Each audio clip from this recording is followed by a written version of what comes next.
اس بات میں کوئی شک نہیں ہے کہ ہم مسلمانوں کا نبی پاک صلی اللہ علیہ وسلم کے ساتھ ایک ایسا گہرا اور منفرد تعلق ہے جسے مغربی دنیا کبھی پوری طرح سمجھ نہیں سکتی۔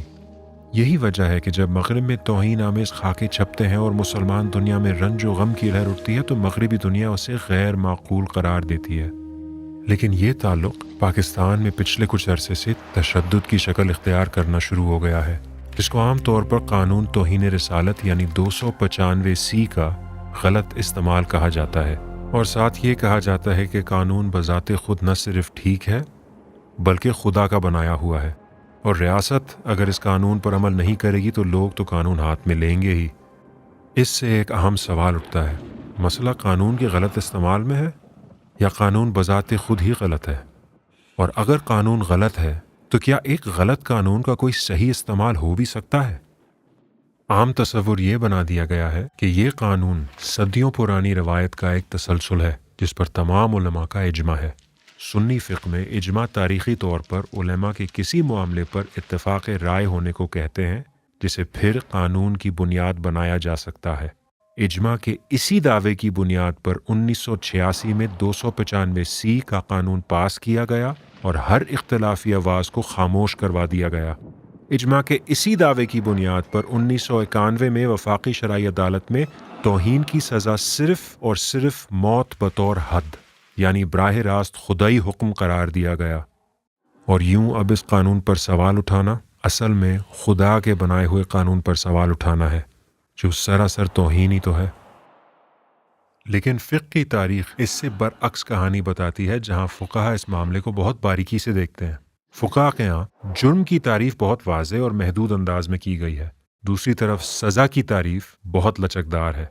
فقہا کا سزا کے بارے میں بہت اختلاف رہا ہے کیونکہ اسے تعزیر یعنی ریاست کی ثوابدید ہی سمجھا جاتا ہے۔ قانون بنیادی طور پر اسی جرم اور سزا کی تعریف کا نام ہے۔ جرم کی محدود تعریف دراصل وہ شرائط ہیں جو کسی ملزم کو مجرم ثابت کرنے کے لیے ضروری ہیں، جیسے کہ بدنیتی ہونا، کوئی شبہ نہ ہونا، واضح اور سر عام توہین کرنا، تکراری یعنی بار بار اور شدت سے کرنا، ثبوتوں کو جانچنے کا سخت معیار ہونا، ملزم کو اپنے قول کی تشریح کا موقع دینا، دماغی توازن درست ہونا۔ یہ بات سمجھنا اہم ہے کہ یہ تمام شرائط ہر فقیہ کے یہاں جرم کی تعریف میں موجود نہیں تھیں۔ البتہ ایک شرط جو آپ کو تمام فقہاء کے یہاں ملتی ہے وہ مسلمان اور غیر مسلمان کے درمیان تفریق ہے۔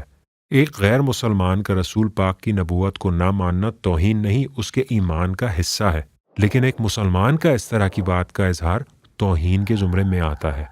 اب آتے ہیں سزا پر، جس کی تعریف انتہائی لچکدار ہے۔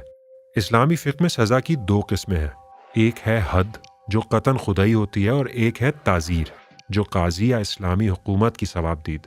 بلاسفمی یعنی سب رسول اور شتم رسول کو زیادہ تر فقہا تعزیر کے تحت ہی دیکھتے آئے ہیں۔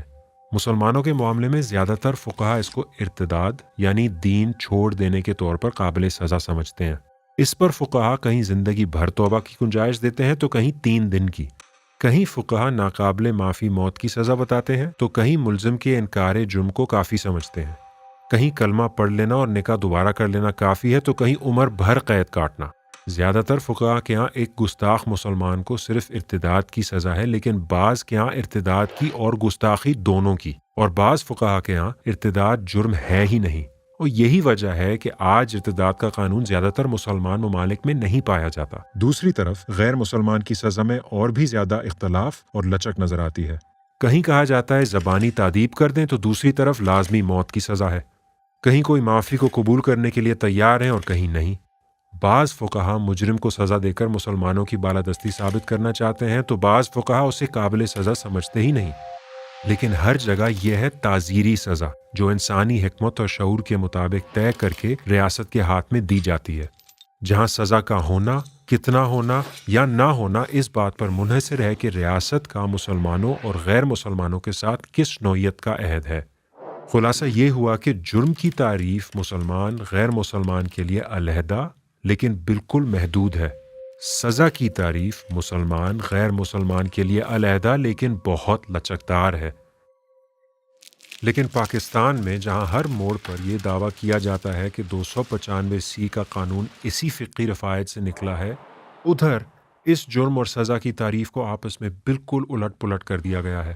whoever by words, either spoken or written, or by visible representation or by any imputation, innuendo, or insinuation directly or indirectly defiles the sacred name of the Holy Prophet Muhammad, peace be upon him, shall be punished with death. جرم کی تعریف کرتے ہوئے پہلا لفظ ہی whoever، جو بھی، مسلمان غیر مسلمان کی تفریق ختم کرتا ہے، جس سے جرم کا دائرہ بڑھ جاتا ہے۔ پھر بدنیتی یعنی malicious intent غائب کر دی جاتی ہے، اور پھر ایسے الفاظ شامل کر دیے جاتے ہیں جو فقہی روایت میں ملتے ہی نہیں۔ انیوینڈو یا اشارتاً سے مراد کسی کے الفاظ میں توہین کا ہلکا سا بھی اشارہ ہونا ہے، جو کہ فقہی روایت میں وضاحت کی شرط کے متضاد ہے۔ انسینیویشن یا تلمیح یعنی کسی کے الفاظ میں غلط مطلب کا شبہ بھی ہو تو جرم ثابت کرنے کے لیے کافی ہے۔ یہ بھی فقہی روایت میں شبہ نہ ہونے کے بالکل متضاد ہے۔ جرم کی تعریف میں شدت کا ذکر نہیں، ہیبیچولی ڈیفائلز کی جگہ ڈیفائلز کر کے تکراری کی شرط بھی ختم۔ حتیٰ کہ قانون کو حد تو کہہ دیا جاتا ہے، لیکن ثبوت کا معیار کسی معمولی سے جرم کا رہتا ہے، جس سے ملزم مجرم میں اور الزام جرم میں بدل جاتا ہے۔ توہین کی تعریف جو مخصوص اور محدود تھی اب لامحدود ہے۔ یہ تعریف نہ صرف شریعت کے منافی ہے بلکہ لامحدود تعریف کرنے کا یہ اختیار ہی تو ہے جس کو آج ہم قانون کا غلط استعمال کہتے ہیں۔ دوسری طرف سزا کو مسلمان اور غیر مسلمان کے لیے بلا تفریق قرار دے کر ایک سخت شکل دے دی گئی۔ معافی، زبانی تنبیہ سب ختم۔ اب سزا تعزیری یعنی کسی انسانی فہم کا فیصلہ نہیں بلکہ حد یعنی خدا کی طرف سے دی گئی سزائے موت ہے، جو فقہی تاریخ کے بالکل منافی ہے۔ جہاں تاریخی طور پر مسلمانوں کو توہین سے خطرے محدود تھے، اب یہ خطرے لامحدود ہیں۔ 2010 میں ایک ڈاکٹر سے وزٹنگ کارڈ گرتا ہے۔ اس کارڈ پر ایک عام آدمی کے نام میں محمد بھی لکھا ہوتا ہے، جو کہ عام ہے کیونکہ وہ ہمارے نبی پاک کا نام ہے۔ اس ڈاکٹر کو توہین رسالت کے الزام میں گرفتار کر لیا جاتا ہے۔ ہمارے لیے اس کو قانون کا غلط استعمال سمجھنا بہت آسان ہے۔ کارڈ گرنا گستاخی یا موت کا پروانہ نہیں ہو سکتا، لیکن 295 کے مطابق یہ شخص نبی کے پاک نام کی گستاخی کا مرتکب ہو سکتا ہے۔ یہ قانون پوچھتا ہے، سوچو اگر اس سے کارڈ گرا نہ ہو بلکہ اس نے جان بوجھ کر پھینکا ہو۔ بالواسطہ، تلمیح اور اشارتاً جیسے الفاظ آپ کو ہر قسم کے اگر مگر کے بارے میں سوچنے کا کہتے ہیں، جب تک کہ کارڈ گرنا زمین پر کارڈ پھینکنا نہ بن جائے، توہین پر پورا نہ اتر جائے اور سزائے موت تک نہ لے جائے۔ اسی طرح 2022 میں جب ایک سری لنکن فیکٹری مینیجر جن کو اردو یا عربی نہیں آتی دیوار پر لگا ایک پوسٹر اتارتا ہے جس پر محمد صلی اللہ علیہ وسلم کا نام ہوتا ہے اور اسے توہین کے الزام میں زندہ جلا دیا جاتا ہے، تو سب ایک آواز میں بول پڑتے ہیں کہ یہ قانون غلط استعمال ہوا ہے۔ لیکن 295 کو اس سے کوئی غرض ہی نہیں کہ ان صاحب کی نیت کیا تھی۔ قانون ان کو اپنے عمل کی تشریح کا موقع ہی نہیں دینا چاہتا۔ 295 کے مطابق اس نے پوسٹر اتارا نہیں بلکہ پھاڑا، اور اب یہ گستاخ ہیں۔ یعنی توہین رسالت کا غلط استعمال ہی 295 کا صحیح استعمال ہے۔ اور پھر یہ ایک مسلمان کا فرض بن جاتا ہے کہ وہ اس خطرے کے پیچھے جنونی کھوج لگائے۔ جہاں خطرہ نہ ہو وہاں خطرے ایجاد کرے۔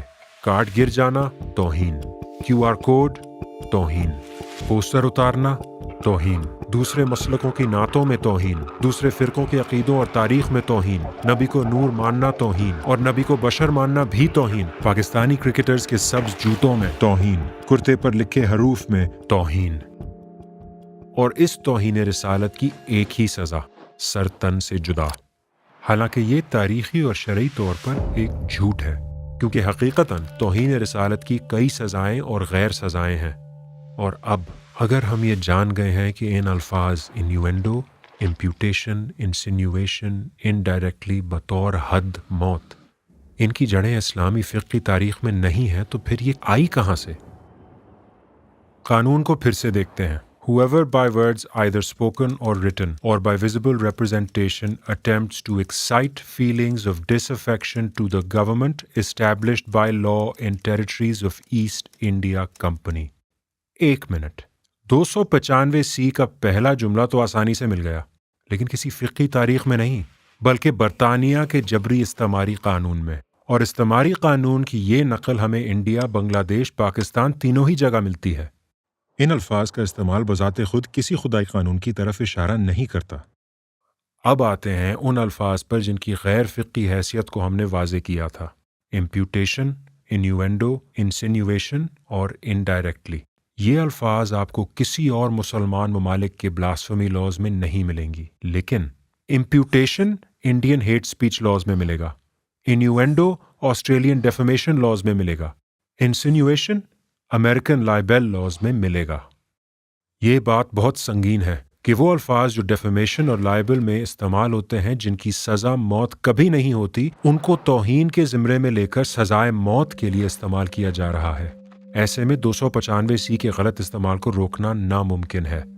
جہاں اسلامی فقی قوانین میں ہمارے فقہا 100 میں سے ایک معصوم مطلب کی بنیاد پر رہائی کے لیے آمادہ ہیں، آج پورا معاشرہ 295 کی بنیاد پر 100 میں سے اس ایک مطلب کی تلاش میں ہے جو توہین آمیز ہو۔ لہٰذا کل کو اگر کوئی اس استعماری قانون کو بدلتا ہے، کوئی ایک لفظ کم کرتا ہے یا بڑھا دیتا ہے، تو یہ کہنا کہ آپ نے خدا کا قانون تبدیل کیا ہے سراسر غلط ہوگا۔ جرم کی تعریف کی گھچ مچ تو دیکھ لی، اب دیکھتے ہیں سزا کی تاریخ۔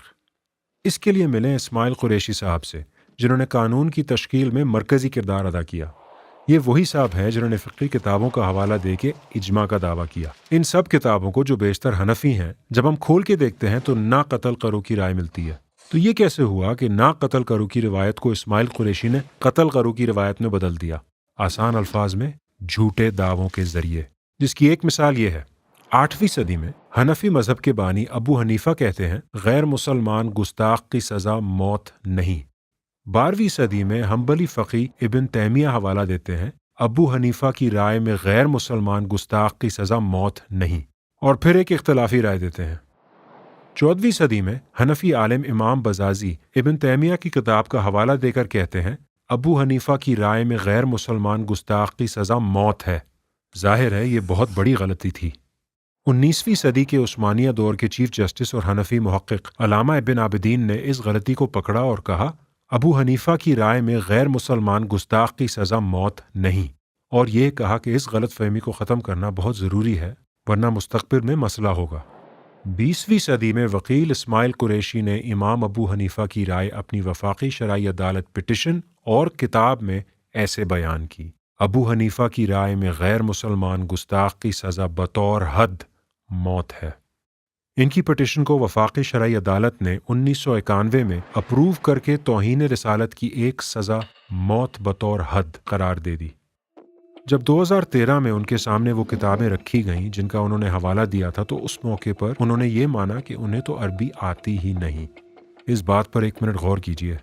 اسلامی فقہ میں باقاعدہ تربیت تو دور کی بات، انہیں عربی تک نہیں آتی تھی۔ ان کو جب فقہی کتابوں کے ترجمے دیے گئے تو انہوں نے مانا کہ ان کا حوالہ الٹا تھا، یعنی نا قتل کرو کو انہوں نے دنیا بھر میں قتل کرو کے طور پر پیش کیا۔